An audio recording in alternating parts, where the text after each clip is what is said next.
Hello friends, I hope आप सब अच्छे होंगे और आपके एग्ज़ाम की तैयारियां भी अच्छी चल रही होंगी।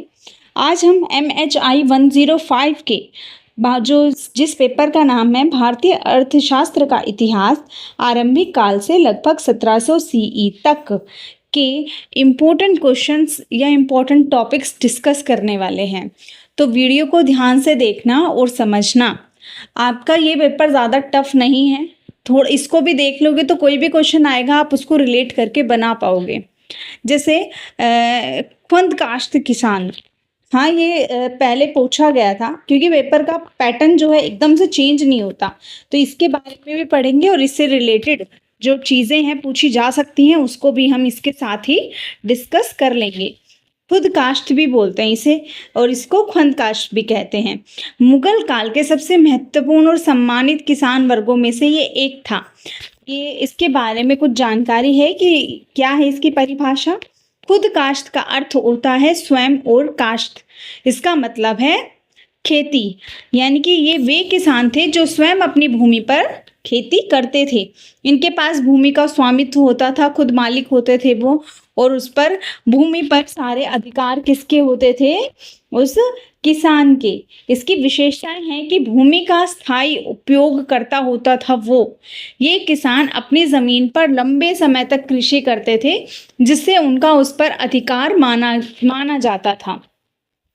सामाजिक प्रतिष्ठा गांव के अन्य किसानों की तुलना में इनकी स्थिति अधिक सम्मानजनक थी।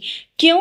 क्योंकि इनकी जमीन भी खुद की थी, काम भी खुद का करते थे, ना किसी से लेना ना किसी से देना। और करदाता ये सीधे राज्य को कर देते थे, इसलिए इन्हें राजस्व प्रशासन में एक महत्वपूर्ण स्थान प्राप्त था। आर्थिक रूप से अपेक्षाकृत सक्षम इनकी खेती की स्थिति बेहतर होती थी। कुछ के पास बैल, हल और मजदूर भी होते थे। स्थायित्व ये किसी भी गांव या क्षेत्र में स्थायी निवासी होते थे, यानी कि प्रवास नहीं करते थे। काम की तलाश में इनको यहाँ वहाँ नहीं जाना पड़ता था। राजस्व व्यवस्था की भूमिका अकबर की जब्ती व्यवस्था के तहत खुद काश्त किसानों से निश्चित कर वसूला जाता था। इनकी उपज और जमीन का लेखा जोखा अलग से रखा जाता था क्योंकि इनसे नियमित राजस्व मिलने की संभावना अधिक होती थी। समस्याएं थी इनके सामने कि कभी सूखा, अकाल पड़ जाता या प्रशासनिक अत्याचार होने पर भी ये कर्जदाता या भूमिहीन हो सकते थे। तो रिस्क भी था। जमींदारों द्वारा जबरन कर वसूली या सेना की लूटमार से प्रभावित होते थे। इसके निष्कर्ष में लिख सकते हैं कि खुद काश्त किसान मुगल काल की कृषि अर्थव्यवस्था की रीढ़ माने जाते हैं। वे न केवल उत्पादन के केंद्र में थे बल्कि प्रशासनिक और सामाजिक ढांचे में भी महत्वपूर्ण भूमिका निभाते थे। मुगल काल में किसानों के प्रकार और भी थे जिनके बारे में हम अभी चर्चा कर लेते हैं, क्योंकि ज़रूरी नहीं है कि खुद काश्त पे क्वेश्चन आ जाए। तो इनकी जो श्रेणियां हैं वो इस बात पे निर्भर करती थी कि वे जमीन के स्वामी थे या नहीं थे और किस प्रकार की उपज या कर व्यवस्था से जुड़े हुए थे।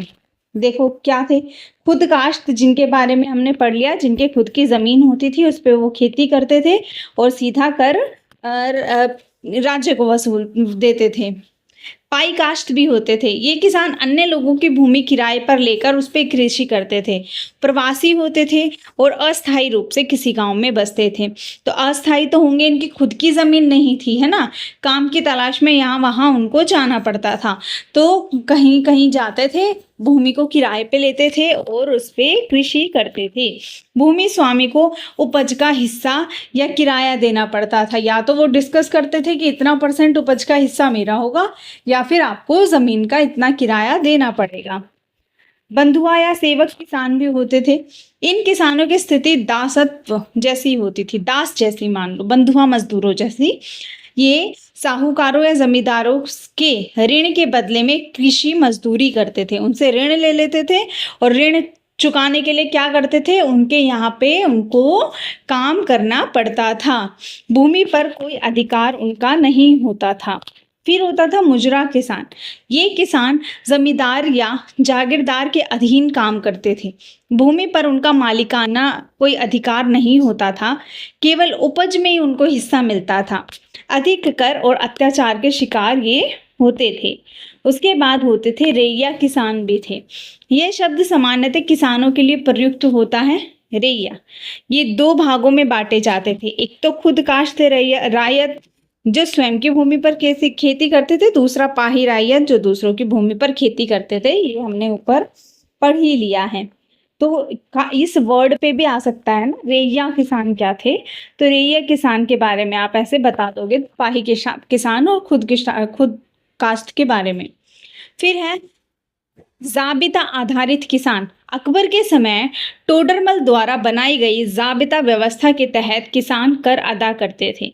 किसानों की उपज और कर का लेखा जोखा रखा जाता था। फिर ऋणी किसान या कर्जदार जिसे बोलें, ऐसे किसान जो महाजन या साहूकारों से ऋण लेते थे, अक्सर कर्ज के बदले अपनी जमीन खो देते थे और बंधुआ मजदूर बन जाते थे। तो आई होप आपको समझ में आ गए होंगे सारे किसान। फिर आपका इंपॉर्टेंट क्वेश्चन है, मुगलों की भू राजस्व प्रणाली क्या थी। ये एक इम्पोर्टेंट क्वेश्चन है, इसके ऊपर आपका क्वेश्चन आने की संभावना पूरी है। क्वेश्चन घुमा के पूछ सकते हैं, पर इस टॉपिक पे क्वेश्चन जरूर आएगा। तो प्रणाली का उद्देश्य था, राज्य की मुख्य आय का स्रोत क्या थी, कृषि जो भूमि से मिलने वाला राजस्व था। मुगल शासन के ने राजस्व वसूली को संगठित, नियमित और न्यायसंगत बनाने का प्रयास किया था। प्रमुख प्रणाली एक तो है जब्ती प्रणाली, ये अकबर कालीन है। इसे टोडरमल द्वारा व्यवस्थित किया गया था। पूरे राज्य में भूमि को मापा गया और उपज का औसत निकाला गया 10 वर्षों के हिसाब से। उस औसत उपज के आधार पर 1/3 उपज को राजस्व के रूप में निर्धारित किया गया, यानी कि कृषि की उपज का 1/3 हिस्सा उन्हें कर के रूप में देना पड़ता था। भूमि मापन प्रणाली कैसी थी। भूमि मापन के लिए बॉम्बे या जरीब जिसको बोलते थे, जरीब का उपयोग किया गया। भूमि को गुणवत्ता के आधार पर वर्गीकृत किया गया, पोलाज, परौती, चचन और बंजर। राजस्व की वसूली, राजस्व नकद में लिया जाता था जिससे व्यापार और मुद्रा प्रचलन को बल मिल सके। कभी कभी उपज के रूप में भी राजस्व लिया जाता था, जहां नकद संभव ना हो वहां पे उनसे उनका अनाज ले लिया जाता था। किसान की श्रेणी और अधिकार, किसान को भूमि पर स्थायित्व प्राप्त था लेकिन मालिकाना हक उनका नहीं था। वो मतलब कृषि तो कर सकते थे लेकिन वो उस भूमि के मालिक नहीं थे। किसान 2 प्रकार के होते थे, खुद काश्त और पाई काश्त, जो हम पढ़ चुके हैं ऊपर। जमींदारी व्यवस्था, जमींदारों को राजस्व संग्रहण की जिम्मेदारी दी जाती थी। वे किसानों से राजस्व वसूल कर राज्य को देते थे और कभी कभी अत्याचार भी करते थे।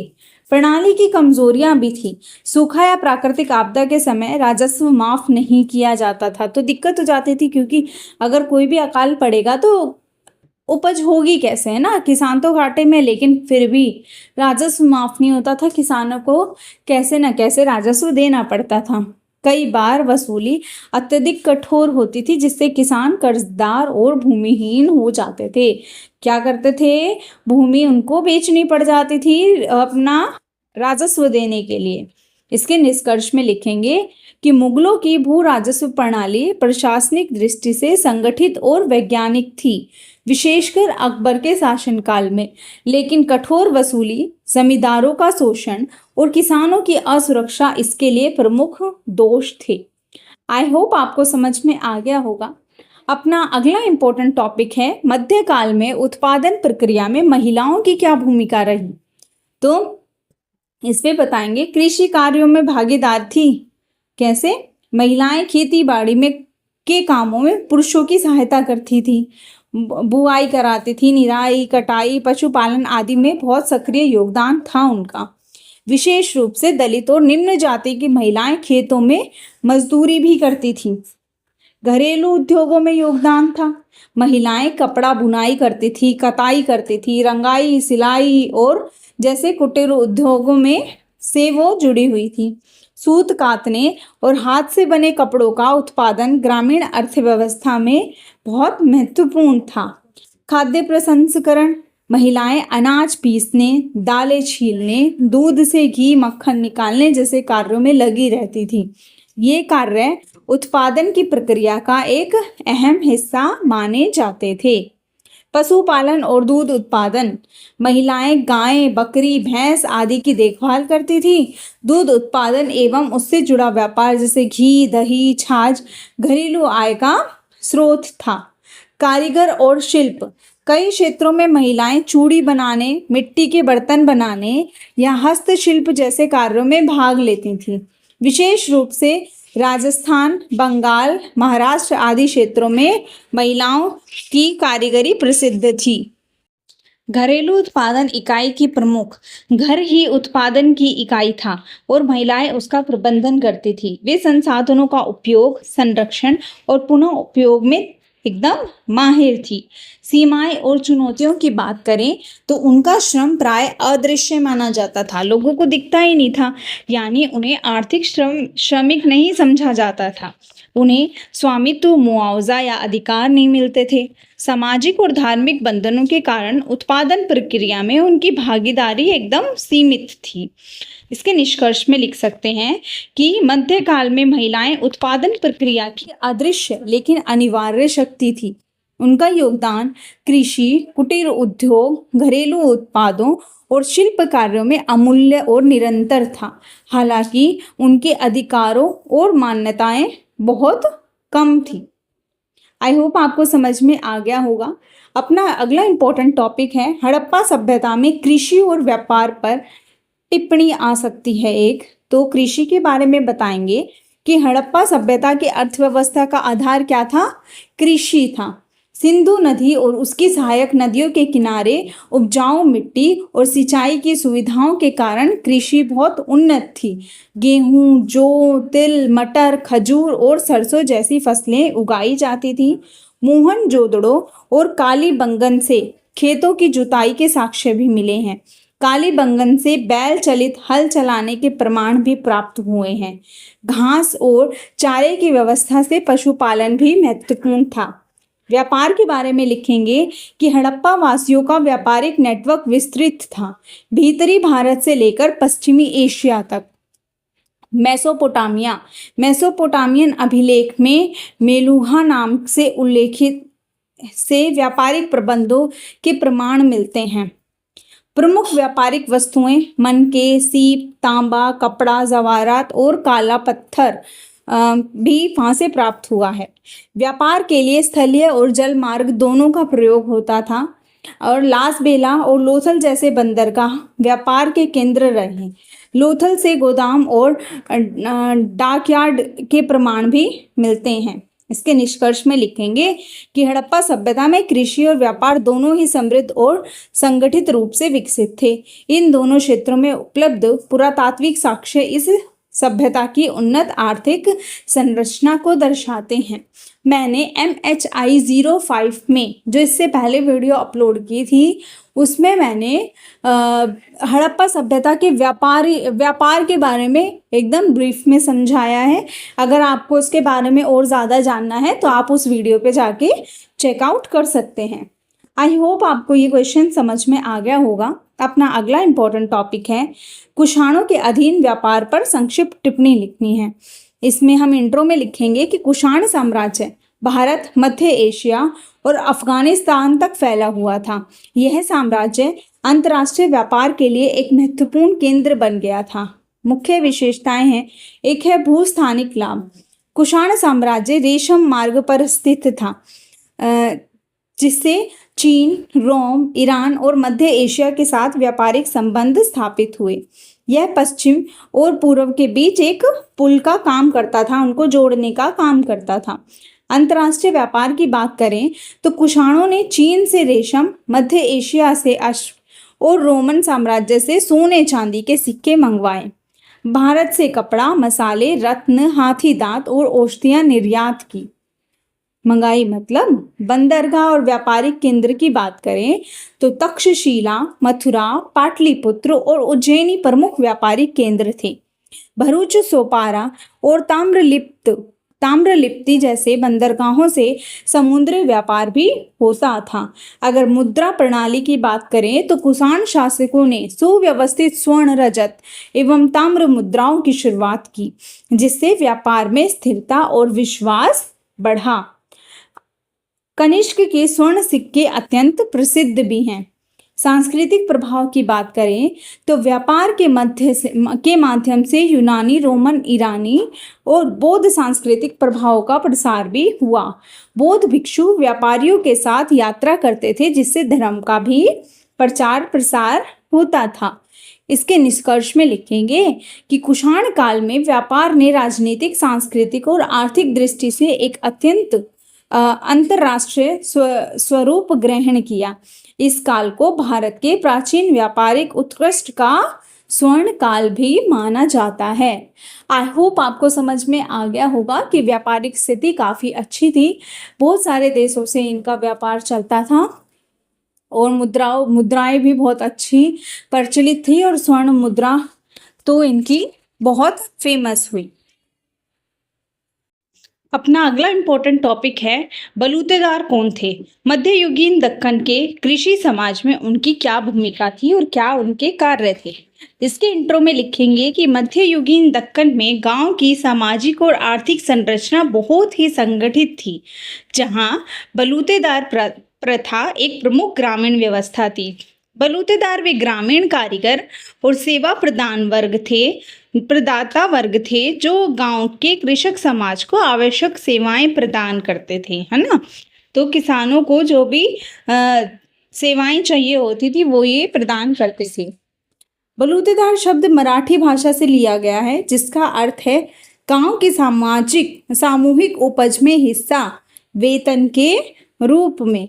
बलूतेदार वे लोग होते थे जो कृषि कार्य में प्रत्यक्ष भाग नहीं लेते थे, लेकिन उससे संबंधित जो सहायक सेवाएं होती थी वो प्रदान करते थे। ये लोग अपनी सेवाओं के बदले क्या करते थे, जितनी भी उपज होती थी उसका कुछ हिस्सा लेते थे, या तो अनाज या कपड़े या तेल आदि के रूप में। इस मुख्य बलूतेदार दारों की संख्या सामान्यतः 12 मानी जाती थी। कुछ स्थानों पे ये संख्याएं कम और ज़्यादा भी हो सकती थी। प्रमुख बलूतेदार कौन कौन से थे, देखो। एक तो था लोहार, जो कृषि उपकरण बनाने व मरम्मत करने का काम करता था। फिर था सुतार यानी कि बढ़ई, जो हल, गाड़ी, मकान आदि बनाने में हेल्प करता था। फिर है कुम्हार, जो मिट्टी के बर्तन बनाता था। फिर है धोबी, जो कपड़े धोने का काम करता था।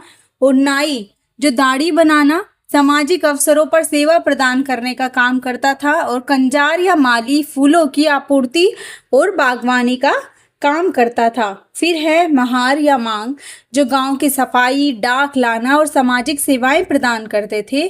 फिर है मिरासी, जो लोकगीत और रस्मों में भागीदारी करते थे। और फिर है कोल्ही, जो कोल्हू से तेल निकालने का काम करते थे।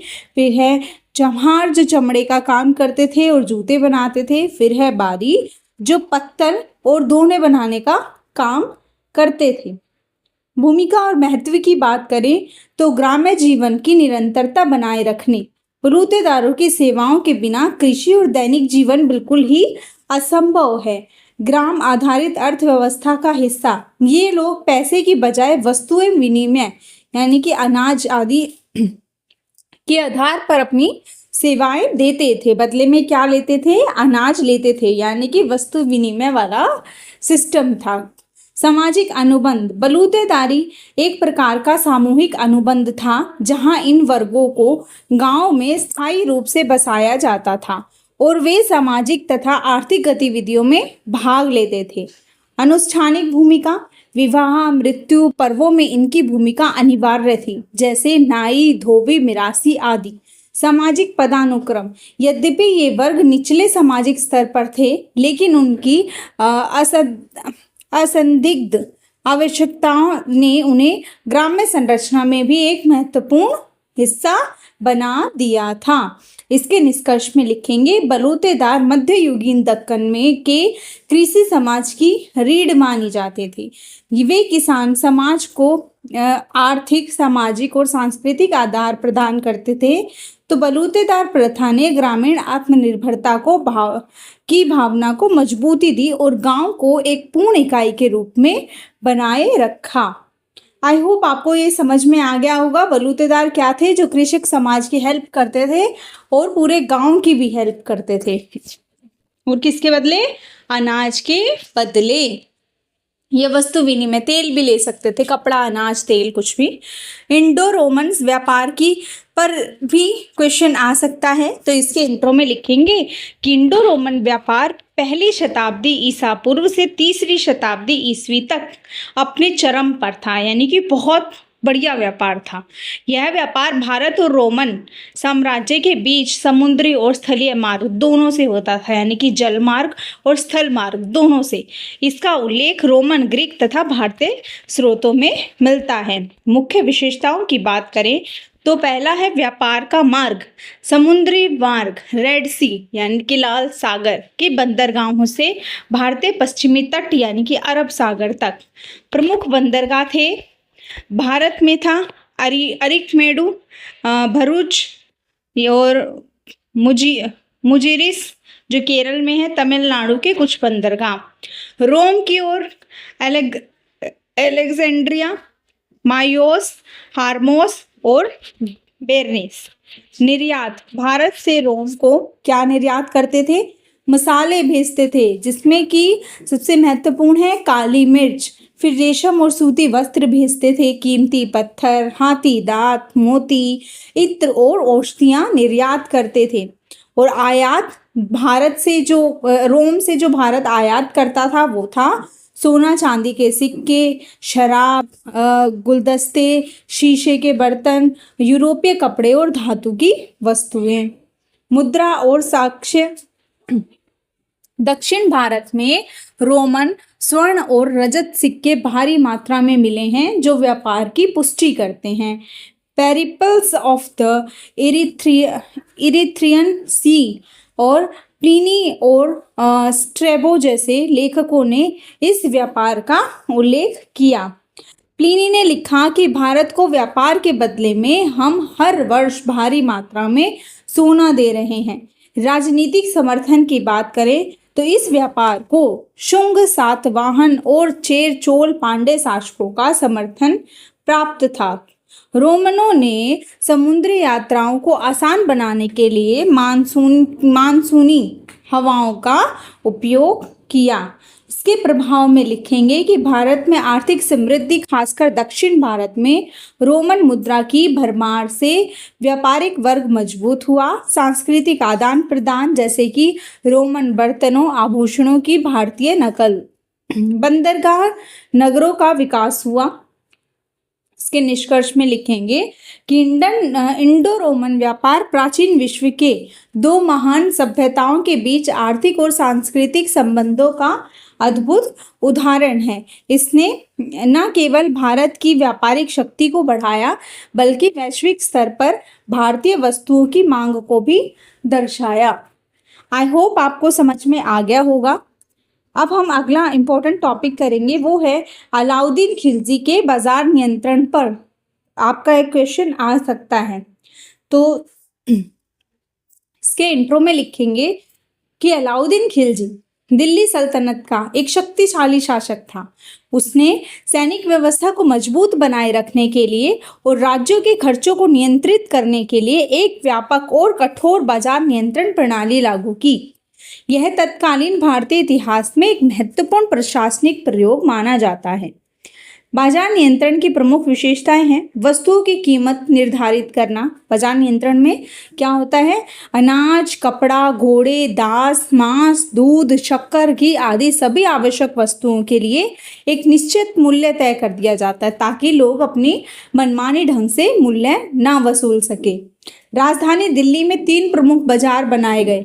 मंडी मुस्तखराज यानी कि अनाज का बाजार, और शाहना बाजार कपड़ा, गुलाम और पशु आदि के लिए, और सराय आदल दैनिक उपभोग की वस्तुओं के लिए। मुनाफाखोरी और जमाखोरी पर रोक किया गया। कैसे? व्यापारियों पर कड़ी निगरानी रखी जाती थी। जमाखोरी, मिलावट, कालाबाजारी करने वालों को कठोर दंड दिए जाते थे।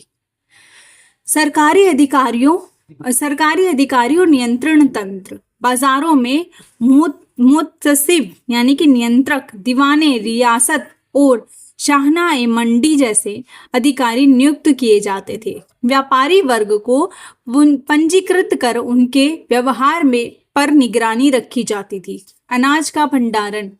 अनाज के कृत्रिम संकट को रोकने के लिए सरकारी गोदाम यानी कि भंडार गृह बनाए गए। संकट के समय जनता को सस्ते दामों पर अनाज दिया जाता था, तो उसमें क्या करा जाता था? अनाज का संग्रह। नाप तोल की व्यवस्था। सही तोल और माप सुनिश्चित करने के लिए सरकारी मानक मापक लागू किए गए। बाजार नियंत्रण का उद्देश्य क्या था? सैनिकों को कम वेतन में गुजारा कराने के लिए जीवन निर्वाह की वस्तुएं सस्ती रखनी पड़ी। राज्य को आर्थिक रूप से मजबूत करना और किसी भी विद्रोह को रोकने के लिए सेना को स्थायी रूप से तैयार रखना और व्यापारी वर्ग के अत्यधिक मुनाफे और भ्रष्टाचार पर अंकुश लगाना।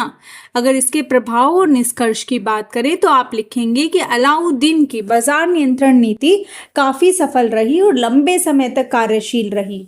इससे आम जनता को राहत मिली और शाही खजाने पर भी दबाव कम हुआ। यह मध्यकालीन भारत में राज्य द्वारा अर्थव्यवस्था के नियंत्रण को एक असाधारण उदाहरण है। इतिहासकार जियाउद्दीन बर्नी ने लिखा कि इस नीति के कारण दिल्ली में ऐसा अनुशासित बाजार पहले कभी नहीं देखा गया था। आई होप आपको समझ में आ गया होगा अच्छे से। अब हम अपने अगले इंपॉर्टेंट टॉपिक की ओर चलते हैं। इसके निष्कर्ष पे आप लिख देंगे कि अलाउद्दीन खिलजी का बाजार नियंत्रण नीतिगत दृढ़ता, प्रशासन कुशलता और आर्थिक जागरूकता का अद्वितीय उदाहरण है। यह मध्यकालीन भारत की सबसे प्रभावशाली आर्थिक नीतियों में से एक मानी जाती है। हमारा आज का अगला इंपॉर्टेंट टॉपिक है दक्षिण भारत में शहरीकरण के विकास में व्यापारी संघों की क्या भूमिका थी। इसके इंट्रो में लिखेंगे कि प्राचीन और मध्यकालीन दक्षिण भारत में शहरीकरण की प्रक्रिया में व्यापारिक गतिविधियों ने अत्यंत महत्वपूर्ण भूमिका निभाई। इन गतिविधियों के केंद्र में व्यापारी संघ थे, जिन्होंने न केवल आर्थिक बल्कि सामाजिक और सांस्कृतिक स्तर पर भी नगरों के विकास को प्रेरित किया। मुख्य व्यापारी संघ और उनके नाम हैं, एक है मणिग्रामम, फिर है अनुत्तरम चेत्यार, फिर है एन्नूर, फिर है नानादेशी और वलांजियार। ये संघ स्थानीय अंतर्राष्ट्रीय और अंतर्राष्ट्रीय व्यापार में संलग्न थे। शहरी और व्यापारिक संघों की भूमिका क्या थी? व्यापारिक केंद्रों का विकास। व्यापार संघों ने बंदरगाहों और आंतरिक बाजारों को सक्रिय व्यापारिक केंद्रों में बदला। ये स्थान धीरे धीरे नगरों के रूप में विकसित हुए। अंतर्राष्ट्रीय व्यापार और धन का संचार। इन संघों के माध्यम से दक्षिण भारत का व्यापार दक्षिण पूर्व एशिया, श्रीलंका, अरब और चीन तक फैला। विदेशी व्यापार से धन, संस्कृति और जनसंख्या का संकेंद्रीकरण हुआ, जिससे शहरीकरण को बल मिला। बुनियादी ढांचे का विकास। व्यापारिक संघ, सड़कें, धर्मशालाएं, मंदिर, जलाशय, बाजार और गोदाम बनवाए गए। इससे आवास और जनसंख्या के स्थायित्व को प्रोत्साहन मिला। सामाजिक सांस्कृतिक योगदान की बात करें तो ये संघ मंदिरों को दान देते थे, धार्मिक आयोजनों में भाग लेते थे, जिससे धार्मिक नगरों का विकास हुआ। कई नगर व्यापारिक केंद्र के साथ साथ धार्मिक और सांस्कृतिक केंद्र भी बने।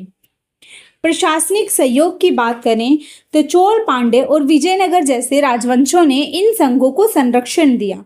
व्यापारी संघों को शासन की सीमित स्वतंत्रता भी मिलती थी, जिससे नगर प्रशासन में उनकी भागीदारी और बढ़ी। रोजगार और जनसंख्या वृद्धि की बात करें तो व्यापारिक गतिविधियों से कारीगरों, नाविकों, श्रमिकों और सेवा वर्गों को रोजगार दिया गया। इससे जनसंख्या के संकेंद्रीकरण और स्थायी बनावट को बढ़ावा मिला।